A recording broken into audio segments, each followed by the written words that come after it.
Happy Sabbath, guys, and welcome back to my channel. I hope you're doing well and that you've had a great week. I thought to come on here today to share with you guys something that has been on my heart that I believe God has been telling me to share with the hopes of encouraging someone else. It's something that I'm truly grateful for, and I hope that it helps you in your walk with God as it has helped me. It is something that happened recently, just this year. And yeah, I think it's really transforming how I look at God and how I approach situations that I'd typically be afraid of. So, as many of you may know by now, I work as a research technician in a cancer research lab. And I've been working in that position for just over a year now. And I really like what I do. I really enjoy my job, and as it so happens, I have my own project at work. I have my own research topic and everything. But yeah, so like I mentioned, as of last year in December, on the 5th, I clocked 1 year in my position. And shortly after that time, my boss was going on leave, on a 6-week leave. And so before he left, we had conversations about like experiments that I would want to work on during that period. And he gave his input on like experiments that he thinks that I should also like add on. And we created a plan for the 6 weeks that he would be away for. And so I was pretty enthusiastic about everything, and I made up my plan as to, when I would do certain experiments and whatnot for the 6 weeks. And I was very optimistic that, by the time my boss would be returning, I would have a ton of results, from the experiments. And things would just go forward, and yeah, things would progress with my project in that way. And so, yeah, he left for his break, and I started working with these experiments. Mind you, the first experiments were necessary for me to conduct the remaining experiments. I needed to have a positive result in order for me to proceed with the other ton of experiments I had to conduct for that period. And so on the surface, it seemed like, a simple thing. It's something that I've done before. If you're familiar with proliferation assays, in short, I could explain it as an assay or an experiment that you do in which you monitor growth of cells in different conditions that you set up, different media conditions, whether you add drugs or whether you're just determining how cells grow in, say, plus or minus lipids media, or if you're looking at how cells grow in glucose enriched or glucose depleted media, whatever it is, you're monitoring cell growth. You're setting up a proliferation assay. And so it was a simple proliferation assay experiment. I was doing a drug titration. And so I figured, oh, this is going to be simple. It's something that I do quite often, except that I was working with a set of new drugs. But anyway, I thought it was something that would turn out to be pretty simple. That was not the case. The assay was not working. Things were just not working, as well as I was hoping they would. And I tried to troubleshoot the experiment so many times, tried to optimize the conditions. It wasn't working. Time was going, and it was somewhat stressing me out because, I had conversations with my boss about it during the time of his break to say, these are the results that I'm getting. And he suggested one thing that I could, troubleshoot with. And I did that. I did everything I could to optimize the experiment, talked to some of my colleagues. Nothing was working. And so that was a major setback for me because I had a ton of other experiments that were dependent on this one set of experiments to work well, and I needed to get a triplicate of biological replicates, or I needed to have it done like 3 times to be certain that my result was consistent and valid before I could proceed with my other experiments. And it was not working. Nothing was working. And so, before I knew it, the 6 weeks was almost up. And I was just very discouraged during that period. That was the one period since I started working in this position where things have not worked out for me. Granted, I had known during that time, where I had been made aware of the fact that things like this do happen, especially in grad school. You could go for months, where none of your experiments are working or you're not getting good results. It happens. And so in my mind, I was thinking, okay, this is something that's, preparing me for that period when maybe in the future things are not working. So this is now my time to experience this, and I have to push through.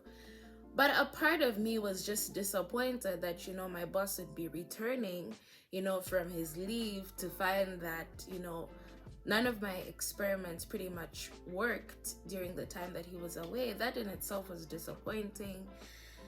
And yeah, a part of me felt like, the fact that things didn't work in his absence on my end, despite everything I did, to try to optimize my experiment, would cause him to change his perception of me as a scientist. And, granted, I will mention to say, like, my boss is a blessing. I couldn't have imagined a better boss. He is a true blessing from God.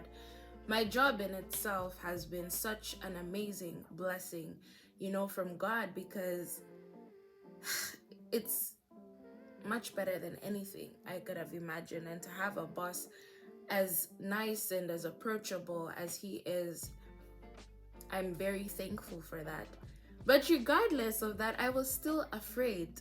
In part, it didn't even make sense. He had never given me reason to think that he would have, such an explosive reaction to things. But for whatever reason, I was still afraid. I was still afraid of, what unspoken change in his perception of me as a scientist would be. Like, I was just afraid. I didn't know, and I was really anxious for his returning, but anyway, I prayed about it. And even when I prayed about it, a part of me was still nervous about it. But anyway, the day came, he arrived, and we had a one-on-one meeting. And even then, I was just praying that God would help me, even if he, for whatever reason, is not understanding of the circumstances I was in. I prayed that God would help me be able to handle the response. Even if he had never given me reason to think like that, but that was just those are my feelings at the moment. And I prayed also that, God would help me find favor in my boss's eyes, so that, I don't get to receive a negative response. And the reason why I even prayed for that, as you guys know, I started reading the Bible from scratch. Initially, I wanted to read the book of Proverbs, and so I read that first. But I started from Genesis again, and now I am in Exodus, specifically chapter 22 of Exodus. But the reason why I asked for favor is because I was inspired by the story of the Israelites whilst they were still in Egypt. There is a part that talks about how the Israelites had gained favor in the eyes of the Egyptians. And so it was something that really inspired me about how at the time, the Egyptians and the Israelites didn't really have a good relationship. The Israelites were slaves to the Egyptians. But God had made it so that the Israelites had found favor in the sight of the Egyptians. And not to say that that is the exact relationship I have with my boss, but it just inspired me to say that, you know what, God has power enough to give you favor, grant you favor in the eyes of those who even do harm to you. What more people who don't wish to do harm to you? So that's why I prayed for that. But anyway, so I get into the office, we have a one-on-one, and he's just like, oh no, that's okay. Actually, that experiment was not really the priority, so you could focus on these experiments because they were.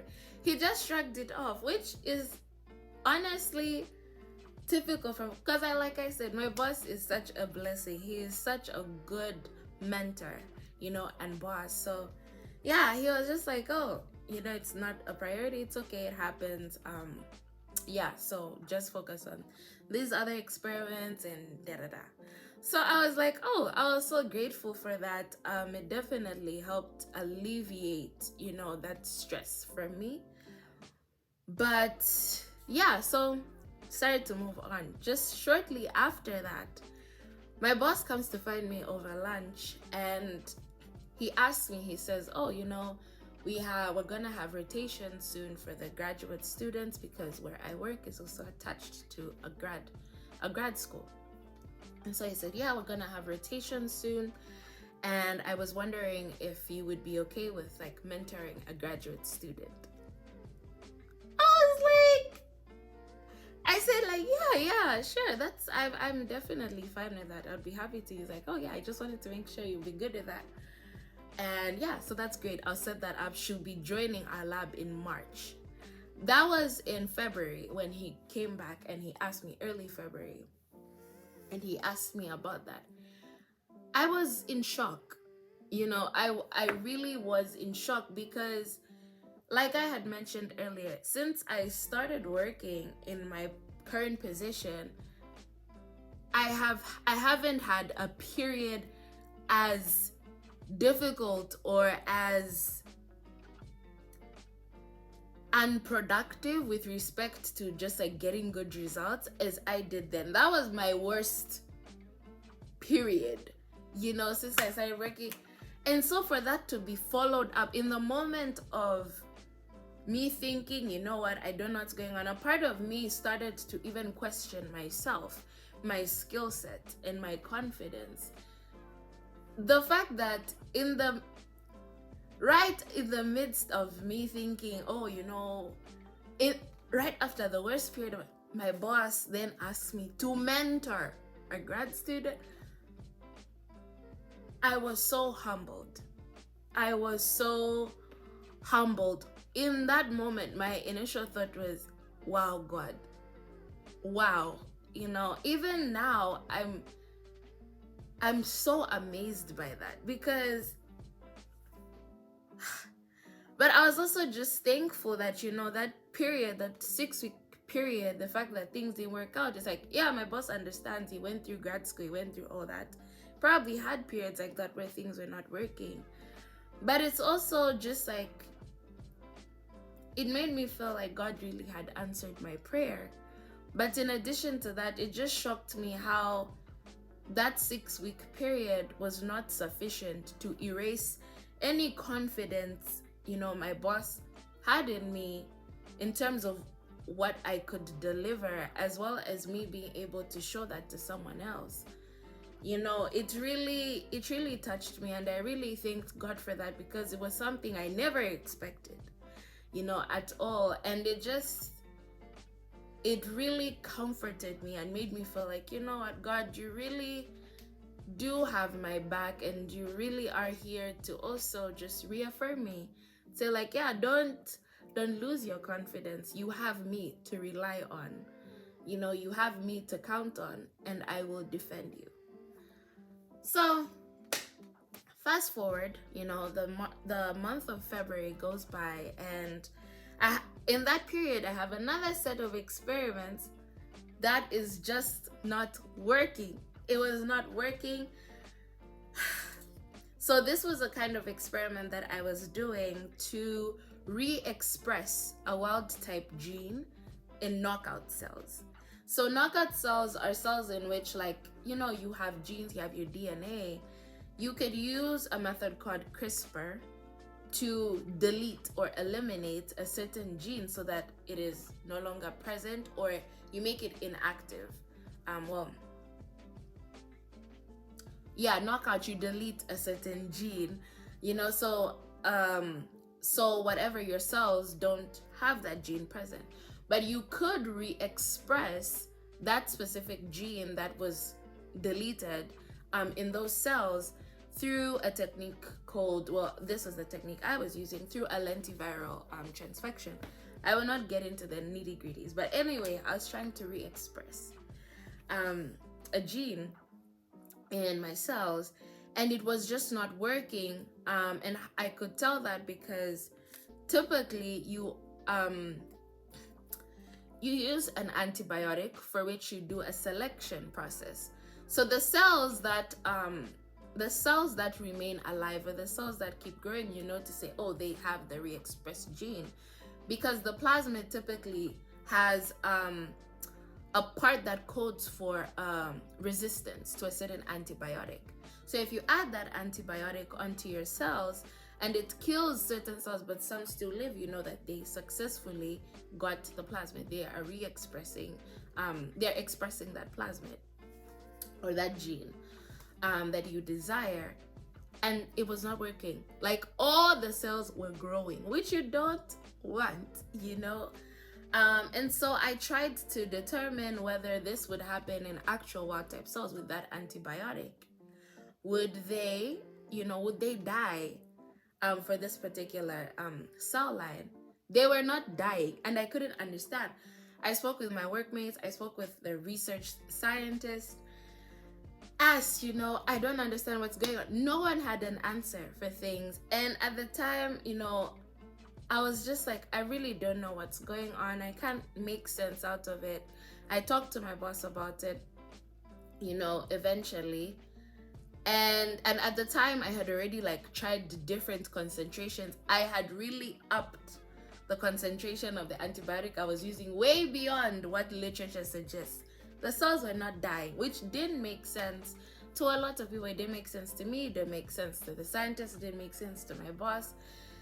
Until we then determined, and by the way, I should say that, in that time, it was affecting my confidence again. Already, my confidence had been knocked down during that 6-week period. And then I have this other experiment, this new and big experiment to get through. Other experiments are relying on this experiment, and it's not working again. I was just like, God, I'm not understanding. Things are just not working. Is it me? But at the same time, I knew myself enough to know that I'm very meticulous in what I do. And so I was just like, I don't understand why things are not working, and it was affecting my confidence, but yeah, until I talked to my boss, we had a conversation about it. Come to find out, the cells were the issue. So the cells naturally do have resistance to this selection antibiotic that I was using, because they express this antigen. They express ova, what's called ova. But yeah, and that ova has resistance, neomycin resistance.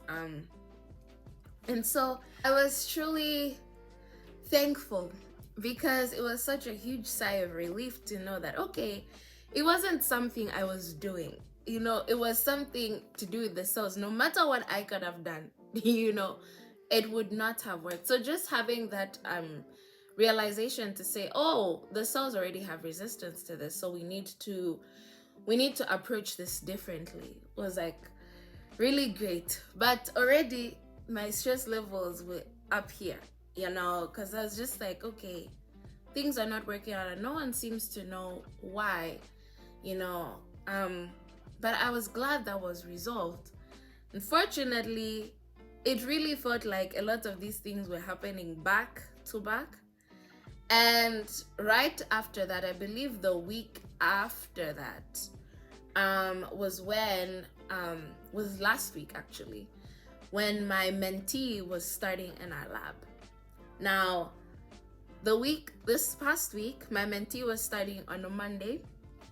I had a presentation on the Tuesday to pitch an idea for something I could do on my project. I was also presenting during our lab meeting. I'm presenting my project in its entirety, just so the students in our lab, the rotation students, could understand the projects that are going on in the lab. But that in itself was something else I had to prepare for. I also had 3 to 4 experiments, going on that week that I had to set up for. In addition to that, I had an in vivo mouse experiment, a big experiment that needed to have tumors injected that week. Last week was my most hectic week in terms of just the things that I had to accomplish, in addition to having a student come on board. Mind you, even when my boss asked me about mentoring a student, I was happy to do so. Not just because I was humbled by it, given the timeline of everything that was going on, but also the fact that I genuinely enjoy mentoring. I really enjoy mentoring. I enjoy teaching.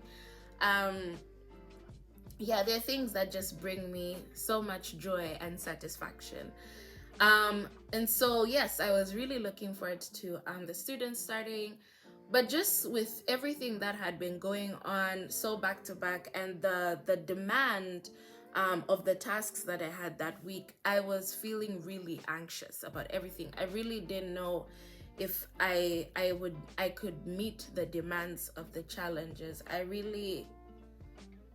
I just didn't know, and I was very scared. I was very scared. The beginning of that week, that Monday, I just didn't think I was going to be able to make it, And like I had mentioned earlier, just with everything that was happening prior to that, they had really taken a toll on my confidence. And I'm really grateful that, certain things, were resolved, and I got answers say, oh, this was what was going on. It wasn't necessarily because of you or your skill set. I'm really glad that I got, in a sense, some sort of closure from those things. But it had been what felt like periods of time going by before I could get that closure. And during that time was chipping away, at my confidence. And then now I have this big week, and it was a lot. And I was really scared. I didn't know if I could make it, honestly. And yeah, I didn't know if I had it in me, But then I came across this verse. It actually popped up through my YouVersion app. Psalms 56 verse 3. It's a very short verse. I strongly encourage you to memorize it. It says, whenever I am afraid, I will trust in you. Whenever I am afraid, I will trust in you. I encourage you to read the whole chapter. I read the whole chapter, and at the time when I was reading that chapter, I resonated with it so well. And it just really touched me to say, right when I needed this, God made a provision for me to be able to see it and read it, But yeah, Psalm 56 verse 3, read it, memorize it. Whenever I am afraid, I will trust you. I went into that week with that verse in mind. That was what I kept repeating to myself. And as you see, today is the 16th of March, and I am here. I made it through that week. And when I tell you, by that Friday, I was telling myself already, I made it through this week because of God. There was nothing in me that could have gotten me through that week except for God. It was purely God, and everything went smoothly. Everything that I was afraid of going south, everything went well. One of the biggest lessons that I have learned from that week was my fears, the anxiety that I was experiencing more so came from the fact that I was relying on my own strengths and I didn't even realize it. The knocking down of my confidence because those experiments were not working, just how that affected me was because without me even realizing it, I was so dependent on my skill set and the fact that, oh, things worked well for me, the fact that I could get results in a certain time. And granted, it's great to push yourself. It's great to know that you are a consistent person and that your results are reliable. But it really showed me to say that I must recognize the source of those strengths. I must recognize the one in whom I can truly rely on. Because if I am relying on myself, the moment something goes wrong, my confidence, is already dipping. But if I really depend on God solely for everything, even if things go sour, I know who to turn to without it affecting my whole demeanor.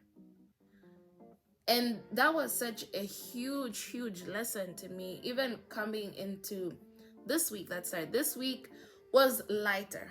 This week was definitely lighter, but I still had a bunch of things on my plate to do. But it really helped me know how to address things that had made me really scared, things that made me really anxious, because it taught me to say, I must trust God. I am nothing without God. The skill set that I have, I must trust God. For me to even be able to build it, for me to do anything, it's really God. And so I tell you all this to encourage you to say, trust God, be it your career, your relationships, your everything. Trust God. He will really come through for you. He came through for me, and there is nothing so special about me that he would come through for me and not you. I strongly encourage you to trust God, because the God that I have experienced in the past few weeks and months, and to be fair with you, when I look back on my life, God has been so consistent in my life and has shown me such great favor, because some of the things that I've gotten to experience, it's not because of anything special that I've done. It really isn't. But God has been so good and so kind to me. And, these few weeks, these past weeks or months have been so important to me, but I've been so scared. My confidence has been knocked down, as I have told you, in this video. But God really came through for me, and he showed me just how kind and loving he is, and that he really listens.